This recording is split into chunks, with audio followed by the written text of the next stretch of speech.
Let's get more on the Taliban takeover of Afghanistan. Emerson T. Brooking joins us, Senior Fellow at the Digital Forensic Research Lab of the Atlantic Council. Thank you for being with us. Joining us, of course, from Washington, D.C. What are the differences for you from the Taliban of the mid-1990s and this Taliban 2021 version? The Taliban of the 90s, the Taliban at the time of the 2001 U.S. invasion, essentially the internet was not a factor, and very few Afghans had access to cell phones. Today, about 40% of Afghans are online. 90% of Afghans have cell phones. The Taliban are part now of the information environment like everyone else, and we've seen a change then in their propaganda, in their digital manipulation techniques, in the way that they've used the internet to project their power and now their legitimacy.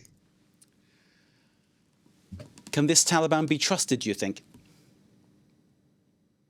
No. I think now we are in a moment where it is in the Taliban's interests to project the friendliest face to the world. Taking over a state is hard. The recriminations can come later because the Taliban will now rule over a captive population. But I would say that recent messages from the Taliban diplomatic delegation or from the Taliban in Kabul that they are a new, softer version, that they will respect the rights of women, that they will not launch violent recrimination. I would not trust what they say. I would wait to see what happens in the next months or years. We've seen online what happens to women in Afghanistan at the hands of the Taliban. The videos have been verified, the locations verified. It's undeniable what's been happening. And this is one of the big differences, isn't it? And I think this is where you're coming from. With the advent of the internet, with social media, the Taliban's also used that as a tool to increase its reach. That's right. And the internet, I think, worked very much to the Taliban's advantage. Starting in about 2011, the Taliban made the decision to join the global conversation, to start their first Twitter account. And in the years that followed, there was a steady stream of announcements that they would make of military victories, often unverifiable. But thousands, tens of thousands of these sorts of missives. And over time, it really, I think, their intention, and I think it was at least partially successful, was to lend momentum and legitimacy to their cause, and to project themselves not as an insurgent organization, but as a viable alternative to the Afghan national government. Indeed, what's been seen today, for instance, being billed as a news conference by the Taliban, it's not a news conference in the style of anything I've ever been to as a journalist in terms of what we recognise as a media conference with the right to put questions freely, but not. Then again, this goes all around the world via the internet as this news event.